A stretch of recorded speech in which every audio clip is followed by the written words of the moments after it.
नेपाल, भारत की पड़ोसी कंट्री, जहां पर जाने के लिए इंडियंस को कोई पासपोर्ट या फिर वीजा की जरूरत नहीं है। So my name is Surjeet and you are watching my YouTube channel Surjeet Palmal. आज इस वीडियो पर मैं आपको बताने वाला हूँ 6 days 5 night नेपाल टूर के बारे में। ऐसे तो मेरे चैनल में ऑलरेडी नेपाल ट्रिप की फुल सीरीज अपलोड है। इस टूर प्लान वीडियो को देखने के बाद आप प्लीज मेरा नेपाल सीरीज की वीडियोस भी देख लेना, तब आपको और भी अच्छे से आइडिया मिल जाएगा। अगर आप सोलो जाने की प्लान बना रहे हो या फिर ग्रुप में जाने की प्लान बना रहे हो, कोई बात नहीं, मैं इस वीडियो को कुछ ऐसे प्रेजेंट करने वाला हूँ, वीडियो के लास्ट तक जाते जाते आपको सब कुछ पता चल जाएगा कि सोलो ट्रिप का कितना खर्चा आएगा एंड ग्रुप ट्रिप का कितना खर्चा आएगा। तो शुरू करते हैं डे 1 से। डे 1 में जितना जल्दी हो पाए हमें पहुंचना है नेपाल, बट उसके लिए पहले जानते हैं हाउ टू रीच नेपाल। आप कैसे नेपाल पहुंच सकते हो। नेपाल पहुंचने के लिए आपके पास बहुत सारे ऑप्शन है। फर्स्ट ऑप्शन है फ्लाइट। बाय फ्लाइट नेपाल पहुंचने के लिए आपको रीच करना होगा नेपाल की त्रिभुवन इंटरनेशनल एयरपोर्ट, जो काठमांडू में लोकेटेड है। इंडिया की बहुत सारे सिटीज से लाइक दिल्ली, कोलकाता, कोची, विशाखापत्तनम से आपको इजीली काठमांडू के लिए फ्लाइट मिल जाएगा। नॉर्मली दिल्ली से काठमांडू के लिए सबसे चीपेस्ट फ्लाइट मिलता है। 5 to 6,000 के अंदर विद इन 2 hours आप काठमांडू पहुंच जाओगे। अदर सिटीज से डायरेक्ट फ्लाइट बहुत कम रहता है, इसलिए around 8 to 12,000 ticket price and 7 to 8 hours time लगता है काठमांडू पहुंचने के लिए। एक चीज याद रखिए, नेपाल जाने के लिए इंडियंस को कोई वीजा की जरूरत नहीं है। इवन आप विदाउट पासपोर्ट वोटर कार्ड से भी जर्नी कर सकते हैं। सेकंड ऑप्शन बस। अगर आप इंडिया से डायरेक्ट बस करके नेपाल जाना चाहते हो तो दिल्ली से आपको इजीली डायरेक्ट बस मिल जाएगा नेपाल की काठमांडू जाने के लिए, जिसके टिकट आप online Goibibo, red bus and other site से अराउंड 3 to 3,500 के अंदर बुक कर सकते हैं। इस केस में टाइम बहुत ज्यादा लगता है, अराउंड 26 to 30 hours की लॉन्ग जर्नी करना पड़ता है, बट आपको डीलक्स एसी स्लीपर बस का ऑप्शन यहाँ पर मिलता है। अभी बात करते हैं सबसे चीपेस्ट ऑप्शन ट्रेन के बारे में। India to Nepal by train जाने के लिए 2 ऑप्शन है। एक, आप उत्तर प्रदेश की गोरखपुर रेलवे स्टेशन पहुंच के भाया सोनाली बॉर्डर पार करके नेपाल जा सकते हो, एंड सेकंड, बिहार की रक्सौल रेलवे स्टेशन पहुंच के भाया बीरगंज बॉर्डर पार करके नेपाल एंटर कर सकते हो। देखा जाए तो देश की सारे छोटे बड़े सिटीज से आपको गोरखपुर एंड रक्सौल दोनों के लिए डायरेक्ट ट्रेन इजीली मिल जाएगा। अगर आप भाया गोरखपुर आते हो तो गोरखपुर रेलवे स्टेशन पहुंचने के बाद आपको सनौली बॉर्डर जाना पड़ेगा, जिसका डिस्टेंस है अराउंड 100 किमी। स्टेशन के बाहर निकलते ही 500 मीटर वॉकिंग डिस्टेंस के अंदर पड़ता है महाराणा प्रताप मोड़, जहां से इजीली आपको बहुत सारे बसेस मिल जाएगा 130 rupees per person and 2 hours के अंदर आप पहुंच जाएंगे सनौली बॉर्डर। यहाँ पर एक और भी ऑप्शन है। अगर आपकी होम सिटी से गोरखपुर रेलवे स्टेशन के अलावा सनौली बॉर्डर के पास नौतनवा रेलवे स्टेशन का डायरेक्ट ट्रेन मिलता है, तो यहाँ से आप इजीली एक ऑटो पकड़ के सनौली बॉर्डर तक पहुंच सकते हो। जैसे कि दिल्ली, कोलकाता और भी कुछ सिटीज से यहाँ तक डायरेक्ट ट्रेन चलती है। सनौली बॉर्डर पहुंचने के बाद आपको इजीली डायरेक्ट बस मिल जाएगा नेपाल की काठमांडू एंड पोखरा सिटी के लिए। यहाँ से काठमांडू का डिस्टेंस है 265 किमी एंड पोखरा का डिस्टेंस है 183 किमी।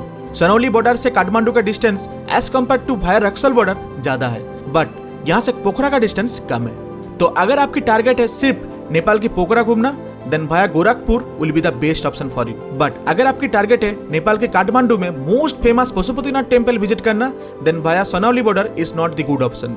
इन this case you have to choose Raxaul border. तो अभी जान लेते हैं भाया रक्सौल से आप कैसे काठमांडू या फिर पोखरा पहुंचोगे। वैसे तो देश की सभी छोटे बड़े सिटीज से आपको बिहार की रक्सौल रेलवे स्टेशन के लिए डायरेक्ट ट्रेन मिल जाएगा।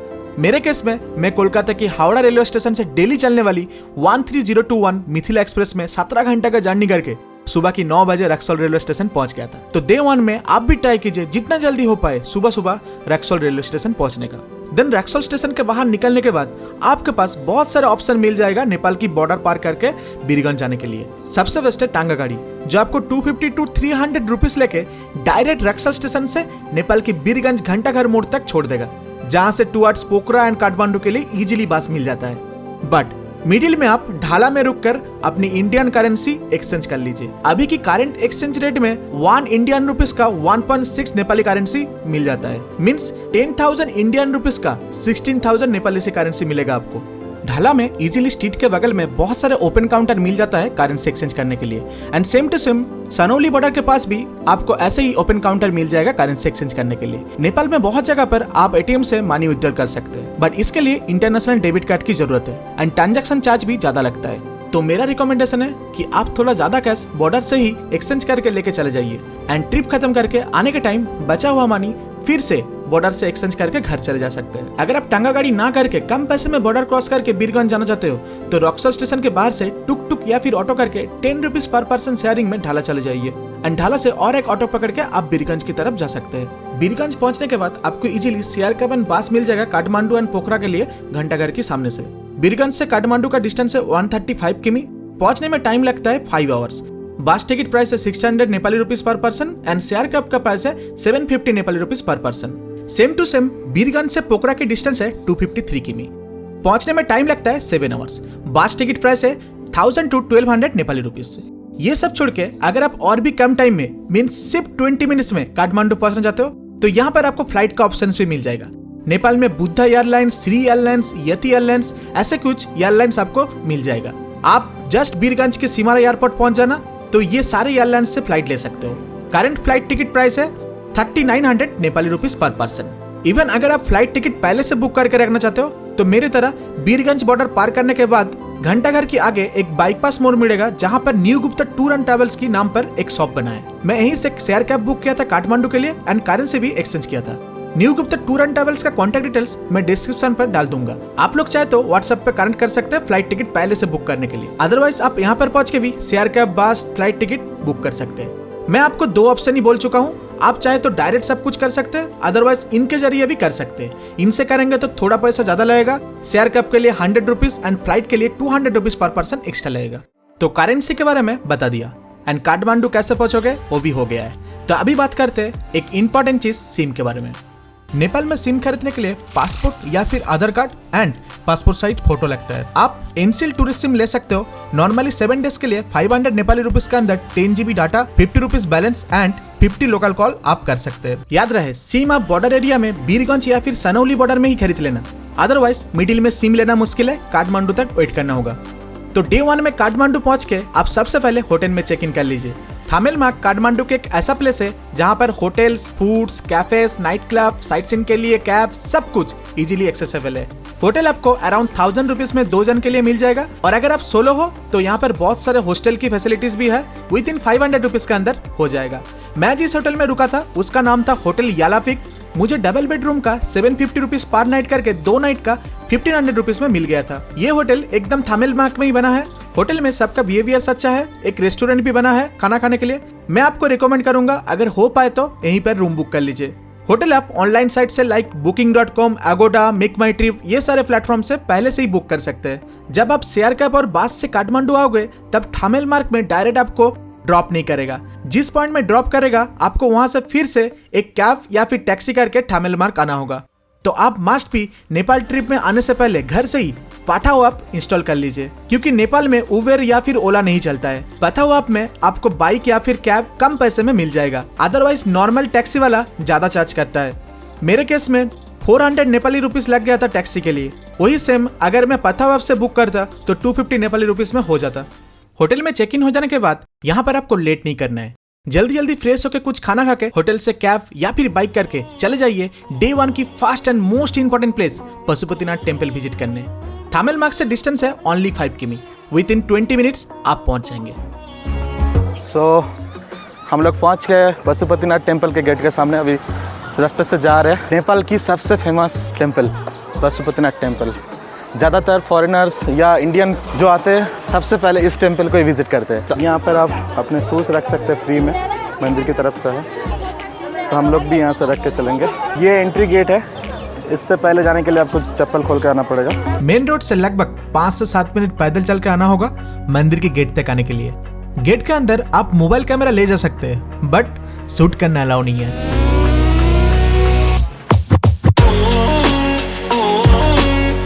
पशुपतिनाथ टेम्पल में डे 1 में विजिट नहीं कर पाया था। बीरगंज से काठमांडू आने के टाइम शेयर कैब की टायर पंक्चर हो जाने की वजह से हम लोग 2 से 3 घंटा लेट हो चुके थे काठमांडू पहुंचने में। सो डोंट वरी, अगर आपको भी डे 1 में टाइम ना मिले तो आप मेरे तरह डे 3 में विजिट कर सकते हैं। अगर आप डे 1 में विजिट कर पाते हो तो इवनिंग में टेम्पल के साथ साथ आरती भी देख पाओगे।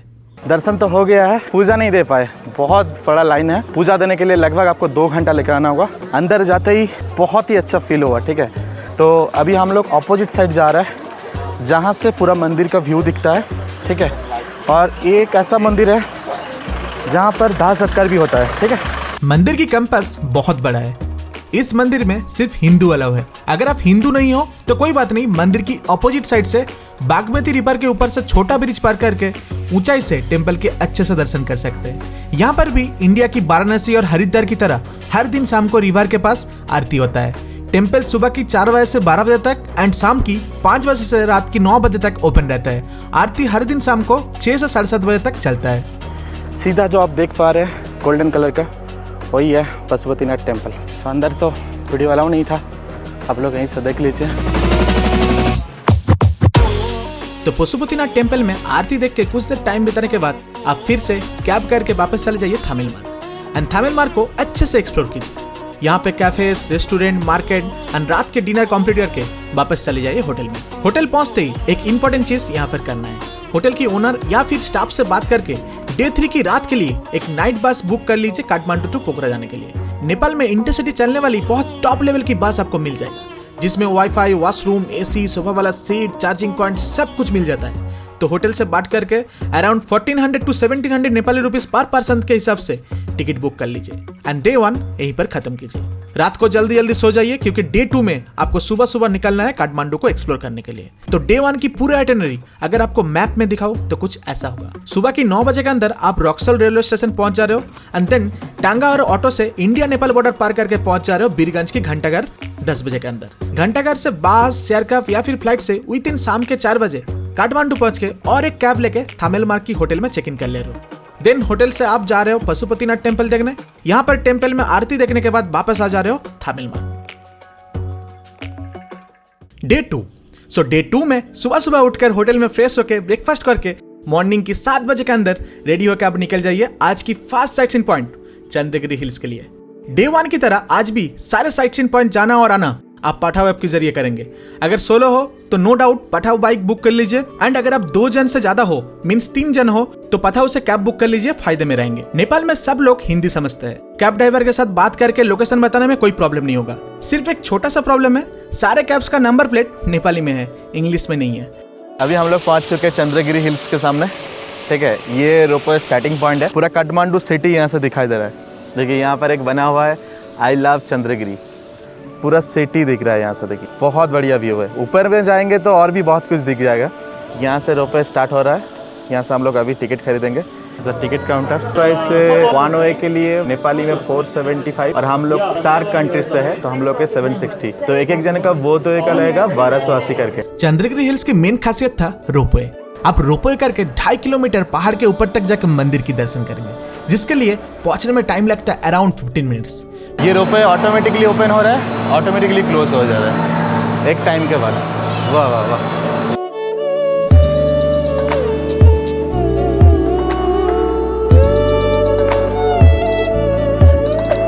पहले तो 1280 टिकट का प्राइस थोड़ा ज्यादा लग रहा था, बट सच कहूं रोपवे में बैठने के बाद व्यूज देख के पैसा वसूल हो गया। रोपवे करके जाने आने में लगभग 30 मिनट्स लगता है। 30 मिनट्स रोपवे जाने के लिए 1280 नेपाली प्राइस सही था। इस रास्ते से ऊपर चढ़ना पड़ेगा, उसके बाद ऊपर जाके एक मंदिर मिलेगा। चंद्रगिरी हिल्स के ऊपर से माउंट एवरेस्ट की भी झलक मिलता है, बट मेरा लक खराब था, क्लाउड की वजह से मैं नहीं देख पाया।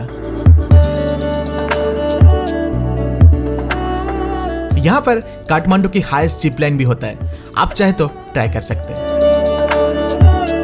हिल टॉप के ऊपर यहाँ पर भालेश्वर महादेव की टेम्पल बना हुआ है।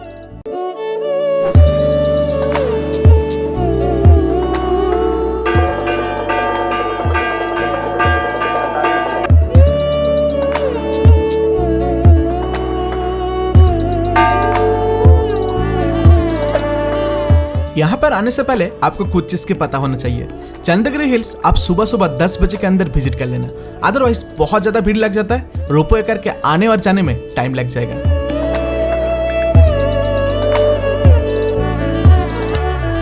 थामिल मार्ग से चंद्रगिरी हिल्स की डिस्टेंस है 12 किमी, टाइम लगता है 40 मिनट्स।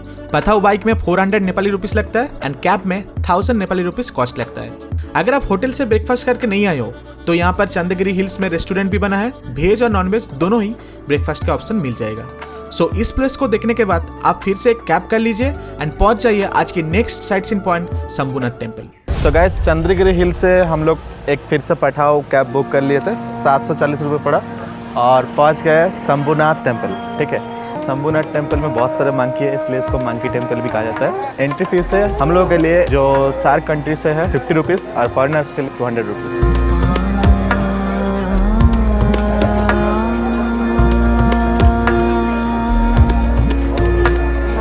शंभुनाथ टेम्पल सेमगू पहाड़ के ऊपर बना हुआ है। टेम्पल तक पहुंचने के लिए लगभग 350 सीढ़ी चढ़ाई करके जाना होगा। This is one of the oldest temple in Kathmandu. ऊपर पहुंचते ही आप एक स्तूपा देख पाएंगे। यस, शंभुनाथ टेम्पल को शंभुनाथ स्तूपा भी कहा जाता है।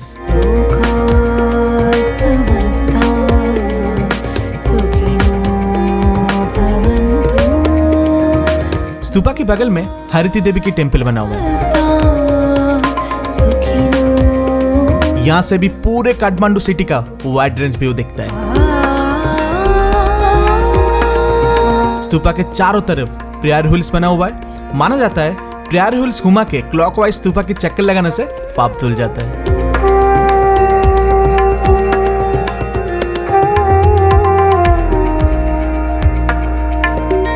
सिर्फ स्तूपा ही नहीं, स्तूपा के साथ साथ यहाँ पर बहुत सारे छोटे छोटे मंदिर, स्ट्रक्चर, मूर्ति बना हुआ है। ये थामिलमार्ग से जस्ट 3 किलोमीटर के अंदर पड़ता है। इस प्लेस को आप मस्ट भी अपने आइटिनरी पे ऐड करना। शंभुनाथ टेम्पल देखने के बाद हम लोग निकल गए थे next sightseeing point Buddha park के लिए। बुद्धा पार्क तक जाने के लिए कोई कैब बुक करने की जरूरत नहीं पड़ता है। आप इजीली शंभुनाथ टेम्पल से 5 मिनट वॉक करके बुद्धा पार्क पहुंच सकते हैं। सो हम लोग आ चुके हैं बुद्धा पार्क के सामने। रास्ता बहुत ही खूबसूरत था, आप लोग जरूर आना, पैदल डिस्टेंस में है। तो चलते हैं अंदर।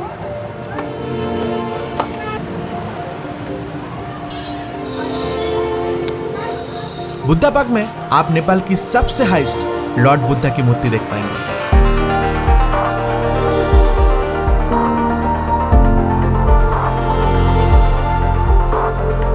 यहाँ पर कोई एंट्री फीस नहीं है। सुबह 8 बजे से रात की 10 बजे तक हर दिन ओपन रहता है। मुझे ये प्लेस बहुत अच्छा लगा। आप अगर शंभुनाथ टेम्पल आते हो तो इस प्लेस को मस्ट विजिट करना, अच्छा लगेगा। बुद्धा पार्क के बाद अब अभी चले जाएंगे नेक्स्ट टूरिस्ट डेस्टिनेशन बौद्ध नीलकंठ टेम्पल देखने। बुद्धा पार्क से 11 किमी डिस्टेंस है। पहुंचने में टाइम लगेगा 30 मिनट्स एंड देन यहाँ से आप चले जाएंगे कापन मोनेस्ट्री। ओनली 5 किमी है, 20 मिनट्स में पहुंच जाएंगे। मैं ये दोनों प्लेस ही विजिट नहीं कर पाया था कुछ कारण की वजह से। आप जब मेरा नेपाल ट्रिप की ब्लॉग्स देखोगे तो समझ जाओगे। नॉर्मली ये 2 प्लेस घूमने में आपको 1.5 से 2 घंटा लगेगा टोटल। एंड देन आप चले जाएंगे another famous sight seeing point world heritage site Boudhanath stupa देखने। यहाँ पर अंदर जाने के लिए टिकट काटना पड़ता है। हम लोग के लिए 100 रुपीज़ और अदर कंट्रीज के लिए 400 रुपीज़।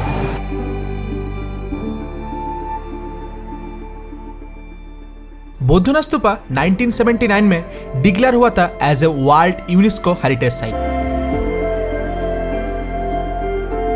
शंभुनाथ स्तूपा के साथ साथ बौद्धनाथ स्तूपा के स्ट्रक्चर बहुत हद तक मिलता है, बट डिफरेंस है। बौद्धनाथ स्तूपा के स्ट्रक्चर में टोटल 5 स्टेजेस है। हर एक स्टेज रिप्रेजेंट करता है 5 elements of our life: earth, water, air, ether and last one fire. Stupa के साथ साथ आप यहाँ पर देख पाएंगे बहुत सारे तिब्बतियन प्रेयर फ्लैग्स, और इस प्रेयर फ्लैग्स में भी टोटल 5 कलर्स रहता है: blue, red, white, yellow and green. जैसा शंभुनाथ टेम्पल में बंदर दिख रहा था, यहाँ पर आप बहुत सारे कबूतर देख पाएंगे।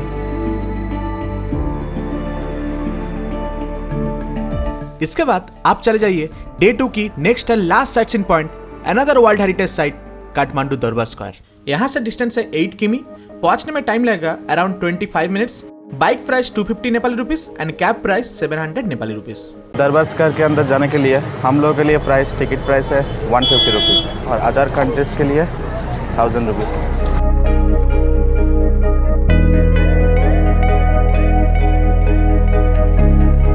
नेपाल में टोटल 3 रॉयल सिटी है। Number 1 Kathmandu, second Bhaktapur and third Lalitpur. And इस तीनों प्लेस में ही दरबार स्क्वायर है। दरबार स्क्वायर में बेसिकली रॉयल फैमिलीज रहते हैं। ये तीनों दरबार स्क्वायर ही वर्ल्ड यूनेस्को हेरिटेज साइट है। दरबार स्क्वायर के अंदर जाते ही आप देख पाएंगे बहुत सारे बड़े बड़े टेम्पल, ओल्ड आर्किटेक्चर घर एंड कुछ यूनिक स्ट्रक्चर। कॉम्प्लेक्स के अंदर काल भैरव जी की मूर्ति है। मुझे यहाँ तक आते आते शाम हो गया था, इसलिए मैं बहुत कुछ सही से देख नहीं पाया। आप यहाँ पर 1 से 2 घंटा टाइम लेके आना। यहाँ पर देखने के लिए बहुत कुछ है। काठमांडू दरबार स्क्वायर में एक कुमारी पैलेस है जिसके गेट हर दिन शाम को 4 बजे खुलता है। अंदर कुमारी की दर्शन कर सकते हैं, कैमरा अलाउ नहीं है। नेपाल के तीनों दरबार स्क्वायर में से सिर्फ काठमांडू दरबार स्क्वायर में ही हम लोग कुमारी की दर्शन कर पाए थे। तो आज आप काठमांडू दरबार स्क्वायर विजिट किए एंड डे 3 में आप पठान दरबार स्क्वायर एंड भक्तपुर दरबार स्क्वायर विजिट करेंगे। काठमांडू दरबार स्क्वायर से थामेलमार्ग ओनली 10 मिनट वॉकिंग डिस्टेंस में है, तो आप यहाँ से थामेलमार्ग की मार्केट घूमते घूमते चले जाइए होटल की तरफ एंड ऑफिशियली आपकी डे 2 यहीं पर खत्म होता है। बट इसके बाद अगर आप नाइट क्लब, पब्स, डिस्को ये सब में इंटरेस्ट रखते हो तो नेपाल की काठमांडू फेमस है नाइट लाइफ के लिए। थामेलमार्ग में आपको बहुत सारे नाइट क्लब मिल जाएगा। अगर आप सोलो हो, कपल्स हो, हस्बैंड वाइफ हो तो यहाँ पर नाइट लाइफ का मजा ले सकते हैं। मैं आपको रिकमेंड करूंगा थामेलमार्ग की most famous night club Elodie जाने के लिए, क्योंकि मैं यहाँ पर विजिट किया था। आप मेरे नेपाल सीरीज की ब्लॉग 1 देख लेना तो वहां पर और भी डिटेल्स मिल जाएगा। ऐसे तो एज सच मुझे यहाँ पर कोई सेफ्टी एंड सिक्योरिटीज का इशू नहीं मिला। एलओडी में एंट्री फीस लगता है 1000 नेपाली रुपीस पर पर्सन, जिसका वैलिड रहता है शाम से सुबह की 5 बजे तक। तो डे 2 की पूरी आइटिनरी अगर आपको मैं मैप में दिखाऊं तो कुछ ऐसा होगा।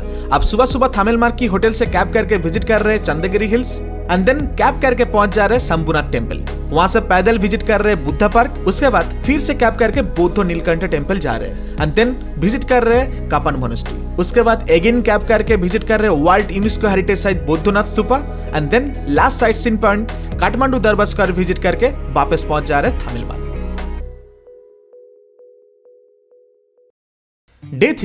डे 3 आपकी काठमांडू की लास्ट डे है। आज पूरे दिन साइट सीन करने के बाद शाम की प्री बुक बस करके आप चले जाएंगे पोखरा। तो सुबह सुबह फ्रेश होकर ब्रेकफास्ट करके होटल से चेकआउट कर लीजिए एंड सारे सामान होटल की स्टोर रूम में रखकर निकल जाइए साइट सीन के लिए। अगर आप लास्ट नाइट क्लब में गए हो तो डे 3 में आप ट्राई कीजिए एटलीस्ट सुबह की 9 बजे के अंदर निकल जाने के लिए। यहाँ पर और एक कंसर्न है, अगर आप डे 1 में पशुपतिनाथ टेम्पल नहीं विजिट कर पाए हो तो आज आप मेरी तरह सबसे पहले पशुपतिनाथ टेम्पल विजिट कर लेना। If you already visited the temple then आज सबसे पहले चले जाना थामेलमार्ग से 22 किमी दूर संगा, वर्ल्ड की हाईएस्ट शिवा स्टैचू देखने। पाथाओ बाइक से कॉस्ट लगेगा 400 नेपाली रुपीस पर पर्सन एंड कैब का कॉस्ट लगेगा अराउंड 1000 नेपाली रुपीस। तत्पुरुषाय महादेवाय धीमहि तन्नो रुद्र प्रचोदयात्। ओम शांति ओम। अभी जो हम लोग प्लेस कवर किए बेसिकली ये संगा बोल के एक प्लेस है और वर्ल्ड का टॉलेस्ट शिवा हम लोग देखने आते हैं। ये नया बना है बेसिकली, बहुत कम लोग यहाँ पर आते हैं, लेकिन मैं यूट्यूब पे देख के सर्च करके यहाँ पर आया हूँ। यहाँ पर और एक बढ़िया चीज़ है जो हैंगिंग ब्रिज, मैं अभी जाता हूँ आप लोगों को दिखाता हूँ, ठीक है। नेपाल में हैंगिंग ब्रिज बहुत सारे हैं बट मुझे सिर्फ इसी ब्रिज को विजिट करने का मौका मिला था। नेपाल की सबसे लॉन्गेस्ट सस्पेंशन ब्रिज पोखरा के पास है जिसका नाम है खुसमा गयादी सस्पेंशन ब्रिज। अगर आपको मौका मिले तो जरूर विजिट करना। तर सुन्दर छ भावना काल्पनिक भए पनि। तो highest Shiva statue and hanging bridge देखने के बाद अभी आप जाओगे next world heritage site Bhaktapur दरबार स्क्वायर। यहाँ से कैब प्राइस लगेगा 500 Nepali rupees and bike price लगेगा अराउंड 180 नेपाली रुपीस। तो अभी हम लोग पहुँच चुके हैं भक्तपुर दरबार स्क्वायर। बेसिकली भक्तपुर एक अलग ही डिस्ट्रिक्ट है, डिस्टेंस ज़्यादा है नहीं काठमांडू थामेल से, और ये फेमस वर्ल्ड हेरिटेज साइट है।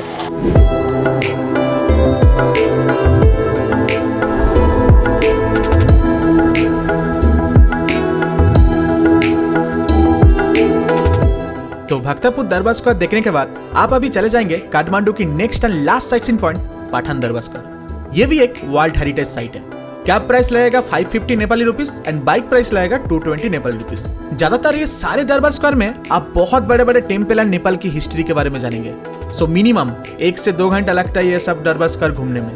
मैं जब पठान दरबार स्क्वायर पहुंचा था बारिश की वजह से अच्छे से एक्सप्लोर नहीं कर पाए। आप थोड़ा ज्यादा टाइम लेके इसको एक्सप्लोर करना और हाँ जितना हो पाए फोटोज खींच लेना, अदरवाइज आप भी मेरे तरह घर वापस आके रिग्रेट फील करोगे। डे 3 में आपके पास इनफ टाइम रहेगा प्लेसेस को एक्सप्लोर करने के लिए। सो कोई भी प्लेस डे 1 एंड डे 2 में अगर मिस हो जाए तो उसे आप कवर कर सकते हैं। जस्ट एक ही चीज ध्यान रखना, शाम की 7 बजे आपकी पोखरा के लिए बस बुक है, तो must be within 6 PM hotel से सामान लेकर निकल जाना।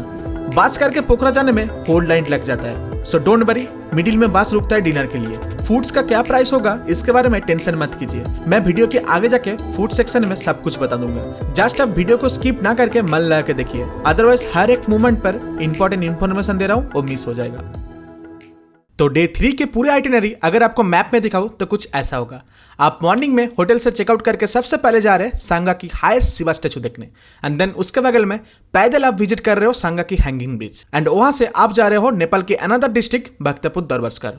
उसके बाद चले जा रहे हो काठमांडू की last sightseeing point Patan Durbar Square, and then यहां से शाम की 6 बजे के अंदर थामिल मार्ग पहुंच के होटल से सामान पिकअप करके 7 बजे बस पकड़ के निकल जा रहे हो पोखरा के लिए।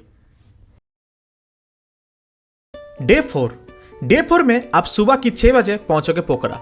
याद रहे बस ड्राइवर के साथ बात करके आपको उतरना है पोखरा की फेमस फेवा लेक की लेक साइड रोड में। इवन आपके होटल भी इसी लेक साइड रोड के आसपास होना चाहिए। बस से उतरने के बाद आप सबसे पहले अपने होटल में चेक इन कर लीजिए।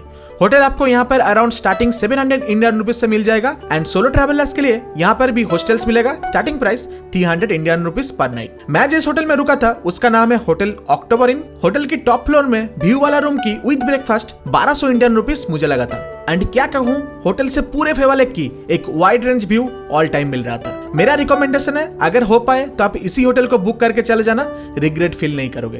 कॉन्टैक्ट डिटेल्स डिस्क्रिप्शन पर मेंशन कर दिया है। होटल आप पहले से booking.com या फिर अगोडा से बुक करके जा सकते हो। होटल में चेक इन हो जाने के बाद अभी सबसे पहले आपको एक इंपॉर्टेंट काम करना है। नेक्स्ट दिन मींस डे 5 के लिए नाइट बस पोखरा टू रक्सर बुक करना है। आज रात आप पोखरा की होटल में रहेंगे, एंड कल रात डे 5 में आप पोखरा टू रक्सर की बस में रहेंगे। बस टिकट होटल से बात करके आप बुक कर सकते हैं, अदरवाइज लेक साइड रोड में बहुत सारे टूर एजेंट हैं, उनके जरिए भी कर सकते हैं। मैं एक्सप्लोरिंग नेचर एडवेंचर ट्रैवल नाम की एक टूर एजेंट के जरिए 1200 नेपाली रुपीस पर पर्सन में बस टिकट बुक किया था। आप मेरा नेपाल सीरीज की लास्ट एपिसोड देख लेना तो और भी डिटेल्स मिल जाएगा। अभी बात करते हैं पूरे दिन की एक्टिविटीज के बारे में।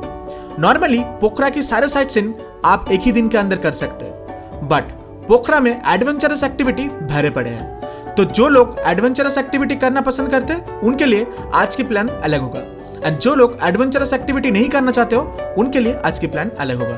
अगर एडवेंचरस एक्टिविटी की बात बोलूं तो नेपाल की पोखरा में एक से बढ़ के एक एक्टिविटी आपको मिल जाएगा, जैसे कि ATV riding, rafting, trekking, kayaking, zip line, paragliding, bungee jumping और भी बहुत कुछ।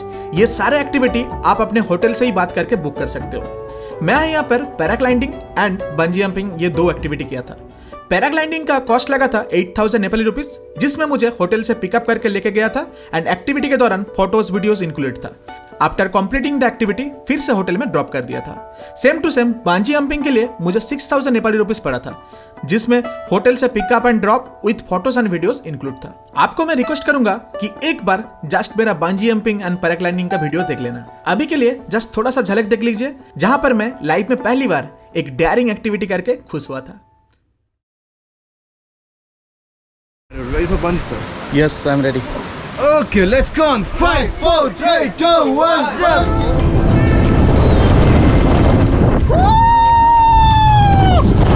I did it!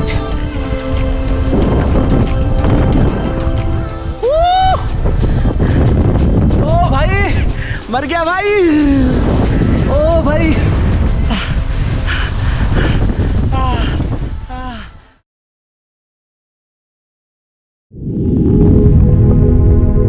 ऐसे तो पैराग्लाइडिंग करने का शौक बचपन से था, बट आज 28 इयर्स में जाके कंप्लीट हुआ।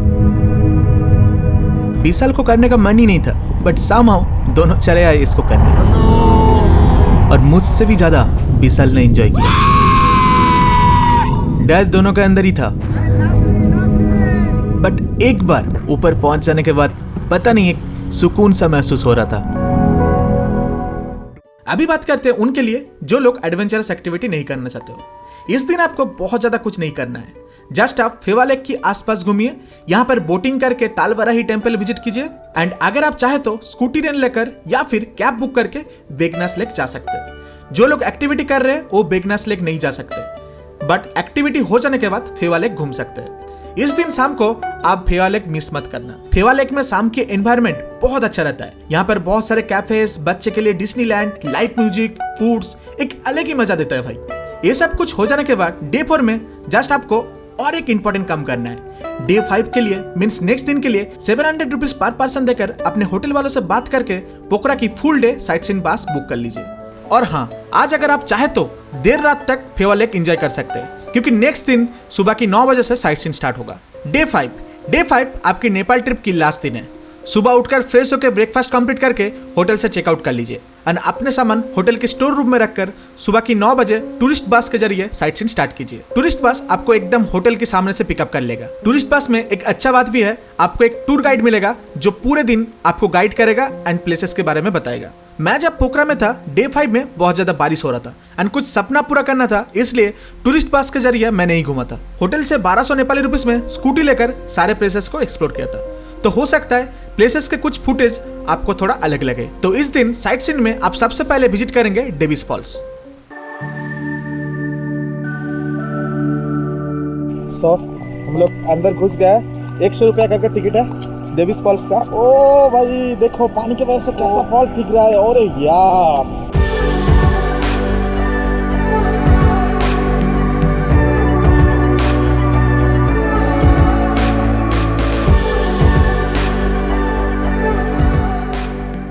इसके बाद यहाँ से निकल के हम लोग चले गए गुप्तेश्वर महादेव केव देखने, जो डेविस फॉल्स की ऑपोजिट साइड रोड में पड़ता है। बट अनफॉर्चुनेटली हम लोग गुप्तेश्वर महादेव केव के अंदर नहीं जा पाए, क्योंकि बारिश की वजह से केव के अंदर बहुत ज्यादा पानी बह गया था। पोखरा में फेवा लेक की तरह Davis falls and Gupteshwar Mahadev cave must visit place है। इस केव के अंदर जाके आप गुप्तेश्वर महादेव की दर्शन कर सकते हैं एंड केव के अंदर आप एक वाटरफॉल्स भी देख पाएंगे। मैं नहीं विजिट कर पाया, बट आप लोग प्लीज विजिट कर लेना। इसके बाद आप जाओगे next sightseeing point world peace pagoda देखने, जिसे शांति स्तूपा भी कहते हैं। शांति स्तूपा पोखरा की माउंटेन के ऊपर बना हुआ है, तो जाने के टाइम आप ब्यूटीफुल माउंटेन्स की व्यू का मजा ले सकते हैं। बट पहुंच के आपको थोड़ा सा सीढ़ी चढ़ के ऊपर जाना होगा स्तूपा देखने के लिए।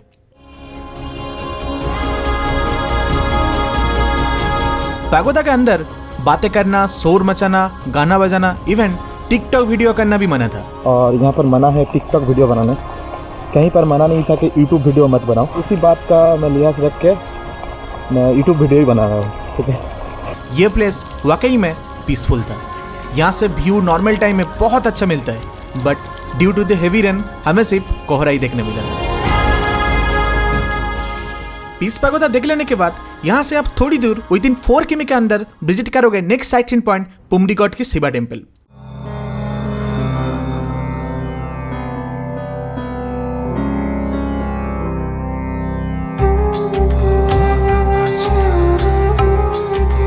पुमडीगढ़ शिवा स्टैचू की हाइट है 108 फीट। अगर आप नॉर्मल टूरिस्ट बस या फिर कैब से आते हो, तब भी स्टैचू तक आपको थोड़ा बहुत चढ़ाई करके आना होगा, क्योंकि टेम्पल गेट तक डायरेक्ट कोई कैब नहीं आता। ये टेम्पल थोड़ा सा यूनिक लगा मुझे, बिकॉज टेम्पल की चारों तरफ टोटल 108 शिवलिंग बना हुआ है। यहाँ से नॉर्मल टाइम में बहुत ही सुंदर वाइड रेंज व्यू देखने को मिलता है। इवन आप शांति स्तूपा भी देख पाएंगे, but due to the bad weather हम लोग कुछ नहीं देख पाए। तो शिवा स्टैचू देखने के बाद अभी टाइम है केव देखने का। तो एक माउंटेन से उतरकर आप अभी जाओगे ऑपोजिट साइड में अनदर माउंटेन की तरफ, एंड सबसे पहले विजिट करोगे महेंद्र केव। महेंद्र केव की टिकट प्राइस है 80 नेपाली रुपीस। बहुत टॉप केव नहीं है, एजेड पर्सन भी जा सकते हैं। घूमने में टाइम लगेगा अराउंड 20 मिनट्स। इस केव की मेन खासियत है केव के अंदर गणेश जी की पूजा होता है, तो आप जाके मास्ट भी दर्शन करके आना। यहाँ से निकलते ही जस्ट 10 मिनट की डिस्टेंस में अभी आप पहुंचोगे अनदर गुफा, जिसका नाम है बैट केव।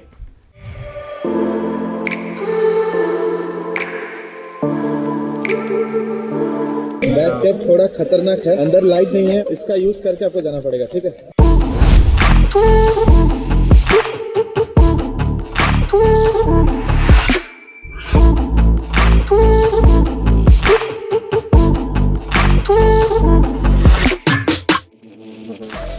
हालत खराब हो रहा है इसका। अरे भाई देख रहे हैं हम लोग बैट केव के अंदर है। ऊपर बहुत सारे बैट है, बहुत बढ़िया लग रहा है। थोड़ा भूत भूत जैसा लग रहा है कि लाइट मार रहा हूँ मुँह के ऊपर। बाय द वे एंजॉय बहुत हुआ इसके अंदर। अगर आप एजेड पर्सन हो तो मत आइए, थोड़ा टफ है, बट मज़ा आया, ठीक है, बहुत मज़ा आया। इसके बाद आप जाओगे सेती रिवा देखने। एंट्री से 120 नेपाली रुपीस पर पर्सन। इसे दूध गंगा भी कहा जाता है, क्योंकि पानी का कलर पूरे सफेद है। मेरे साइट सीइंग के दिन ये प्लेस बंद था, इसलिए विजिट नहीं कर पाया, जस्ट एक इंपॉर्टेंट बात आपको बताना चाहता हूँ, टूरिस्ट बस से साइट सीइंग करने से सभी प्लेस का एंट्री फीस इंक्लूडेड नहीं रहता है, तो हर एक प्लेस में हर एक टाइम खुद से टिकट बाय करके विजिट करना होगा। तो यहाँ से निकलते ही अभी आप जाओगे नेक्स्ट डेस्टिनेशन फेमस विंध्यवासिनी माँ के टेम्पल देखने के लिए।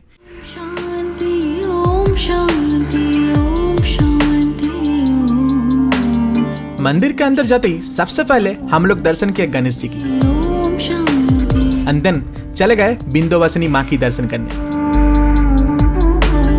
बेसिकली दुर्गा माँ को ही यहाँ पर विंध्यवासिनी रूप में पूजा दिया जाता है। ऐसा तो वीडियो करना अलाउ नहीं था, बट माँ की आशीर्वाद की वजह से मुझे मौका मिला शूट करने का, और आप लोग भी घर में बैठे बैठे माँ की दर्शन कर पाए। मंदिर की कंपास एंड स्ट्रक्चर थोड़ा बहुत मुझे यूनिक लगा। सिर्फ विंध्यवासिनी माँ ही नहीं, यहाँ पर गणेश जी, राधा कृष्ण, सरस्वती माँ और भी बहुत सारे भगवान की पूजा दिया जाता है।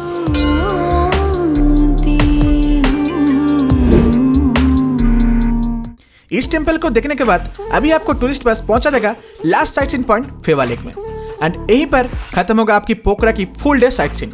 अगर आप डे 4 में फेवा लेक के ऊपर बोटिंग करके तालवाराही टेम्पल नहीं देख पाए हो तो इस टाइम आप विजिट कर सकते हो। बोटिंग का कॉस्ट है 100 रुपीज पर पर्सन।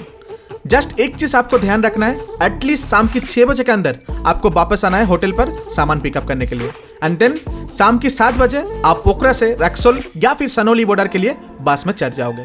सो डे 5 की पूरी आइटिनरी अगर मैं आपको मैप में दिखाऊं तो कुछ ऐसा होगा। तो सुबह की 9 बजे आप होटल से निकल जा रहे हो फास्ट पॉइंट देवीज फॉल्स देखने, एंड देन उसके ऑपोजिट साइड पैदल जा रहे हो गुप्तेश्वर महादेव केव देखने। केव के बाद आप जा रहे हो वर्ल्ड पीस पगोदा देखने, एंड देन वहां से आप पहुंच जा रहे हो पुमडीकोट शिवा स्टैचू देखने। फिर वहां से जा रहे हो पोखरा की महेंद्रा केव।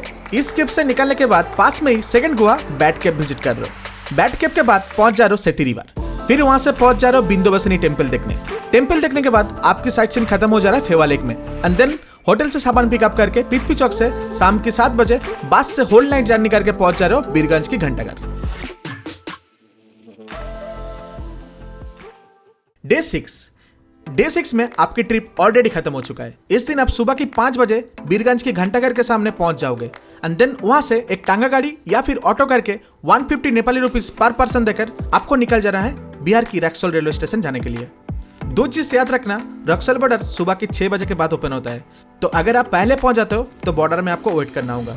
सेकंड, रक्सौल रेलवे स्टेशन जाने से पहले मिडिल में ढाला में रुककर अपनी करेंसी मस्ट भी एक्सचेंज करके लेके जाना, और यहीं पर आपकी नेपाल ट्रिप खत्म होता है। इसके बाद आप अपनी प्री बुक ट्रेन में चढ़कर घर वापस जाने के लिए जर्नी स्टार्ट करोगे। अभी बात करते हैं फूड्स के बारे में। नॉर्मली नेपाल में आपको हर दिन फूड्स के लिए अराउंड 400 to 500 इंडियन रुपीज खर्चा होगा। नेपाल की फूड्स बहुत कम स्पाइसी होता है, बट टेस्ट बढ़िया है। ज्यादातर टाइम लोकल फूड्स ट्राई करना, लाइक मोमोज, थुक्पा, थालीज, तो फिर और भी कम खर्चा में ट्रिप हो सकता है। सुबह मेरे हिसाब से आप होटल से ही 200 to 250 नेपाली रुपीज देके ब्रेकफास्ट करके निकल जाना। ब्रेकफास्ट हेवी एंड हेल्दी रहता है, तो लगभग दोपहर की 3 बजे तक आपको भूख नहीं लगेगा। कुछ फूड्स के प्राइस मैं आपको बता देता हूँ आइडिया के लिए। Chicken steam momo 180 Nepali rupees लगता है, chicken thukpa 200 Nepali rupees, chicken rice thali 250, chicken noodles 230, veg fried rice 170, chicken fried rice 220 Nepali rupees. ये प्राइस फिक्स नहीं है, बड़े रेस्टोरेंट पे जाओगे तो प्राइस ज्यादा लगेगा, नॉर्मल रेस्टोरेंट या फिर कैफेस में जाओगे तो प्राइस कम लगेगा। So now let's talk about most important things budget के बारे में। सबसे पहले बता दूं, बजट के अंदर सारे प्राइस मैं इंडियन करेंसी में कन्वर्ट करके बताऊंगा, एंड टोटल प्राइस नेपाली में कितना होगा वो भी लास्ट में बता दूंगा। अभी तक पूरे वीडियो में जहां पर भी प्राइस के बारे में बोला हूं, हर जगह मैं both Indian and Nepali currency का टेक्स्ट डाला हूं, तो प्लीज कंफ्यूज मत हो जाना। तो सबसे पहले India to Nepal up down cost लगेगा around 1800 INR per person.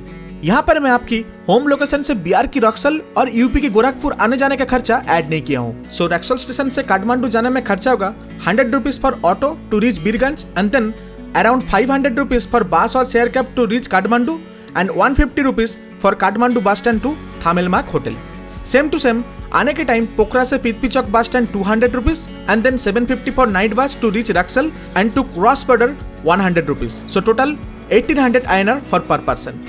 Hotel के लिए लगेगा अराउंड 1900 INR। काठमांडू में 2 दिन का 600 रुपीज करके, एंड पोखरा में 1 दिन का 700 रुपीज।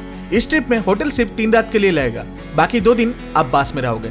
फूड्स के लिए मैंने लिया है 500 रुपीज करके 6 दिन का 3500 रुपीज। सिम के लिए 315 रुपीज, काठमांडू साइट सीइंग के लिए first day 200 rupees, second day around 930 rupees, third day around 650 rupees. So total Kathmandu sight seeing के लिए 1780 रुपए। पोखरा साइट सीइंग के लिए ओनली 436 रुपीज लगेगा, जो आप टूरिस्ट बस को पे करके फुल डे साइट सीइंग करोगे। एंट्री फीस के लिए काठमांडू में आपको 1008 रुपीज लगेगा। इसमें चंद्रगिरी हिल्स की रोपवे कॉस्ट भी इंक्लूडेड है। पोखरा में एंट्री फीस 305 रुपीज लगेगा। पोखरा टू काठमांडू नाइट बस के लिए 1050 रुपीज एंड एक्स्ट्रा इस ट्रिप के लिए मैंने 500 रुपीज ले लिया है। सो टोटल 12,600 रुपीज लगेगा एक सोलो ट्रैवलर के लिए। और अगर आप 2 जन हो या फिर ग्रुप में हो तो 10,500 के अंदर हो जाएगा। इसके साथ साथ अगर आप एक्टिविटीज करते हो तो पैराग्लाइडिंग के लिए 5,000 रुपीज, बंजी जंपिंग के लिए 3,500 एंड काठमांडू नाइट क्लब के लिए 632 रुपीज। सो टोटल 9,132 लगेगा। अगर इस प्राइस को टोटल बजट के साथ ऐड करूंगा तो 21,732 रुपीज लगेगा, जो नेपाली में होता है 34,836 Nepali rupees. Some important things to remember. Nepal में टाइम 15 मिनट आगे चलता है। मीन्स इंडिया में अगर 10 बज रहा है तो नेपाल में 10:15। अगर आप एनालॉग वॉच यूज करते हो तो मस्ट भी टाइम चेंज कर लेना, अदरवाइज बस मिस हो जाएगा। सेकंड, एटलीस्ट काठमांडू की ऑफलाइन मैप अपने फोन पर डाउनलोड करके लेके जाना। अगर बॉर्डर में सिम लेने में टाइम ना मिले तो काठमांडू तक हो जाएगा। थर्ड, लोकल ट्रांसपोर्ट के लिए मस्ट भी पाठाओ ऐप यूज कीजिए, नहीं तो नॉर्मल कैब से ज्यादा खर्चा होता है। 4, अपने साथ voter card and Aadhaar card both carry कीजिए if you don't have passport. 5th, scooty आपको काठमांडू एंड पोखरा दोनों जगह पर मिल जाएगा, बट अगर आप 2 जन हो तो अच्छा है। अदरवाइज अगर आप सोलो हो तो उतना ज्यादा बेस्ट नहीं है, क्योंकि मैप देखकर जाने में आप लेट हो सकते हो एंड कुछ साइट सीइंग प्लेस में पार्किंग चार्ज ज्यादा लगता है। 6, करंट डेज में रास्ता खराब हो जाने की वजह से पोखरा की स्तूपा इंक्लूड नहीं है। अगर आप टूरिस्ट बस के जरिए साइट सीइंग करते हो तो only scooty and private cab के जरिए आप विजिट कर सकते हो। तो यही था मेरा 6 days 5 night नेपाल की कंप्लीट टूर प्लान वीडियो। एक देश के बारे में एक वीडियो के अंदर सब कुछ बोलना पॉसिबल नहीं है, तो जितना हो पाए मैं इस वीडियो के अंदर इन्फॉर्मेशन दे चुका हूँ। अगर कुछ मिस हो गया है या फिर आपको इन्फॉर्मेशन चाहिए तो कमेंट सेक्शन में लिख देना, मुझे पता होगा तो रिप्लाई दे दूंगा, नहीं तो अदर व्यूअर्स आपको रिप्लाई दे देगा। इस वीडियो को बनाने में मुझे 20 days लगा है, तो थोड़ा सा भी अच्छा लगा है तो must be like this video and comment below. मिलते हैं अनदर ट्रैवल सीरीज में। चैनल को अभी तक सब्सक्राइब नहीं किया हो तो कर देना। तो बाय बाय, टेक केयर, धन्यवाद।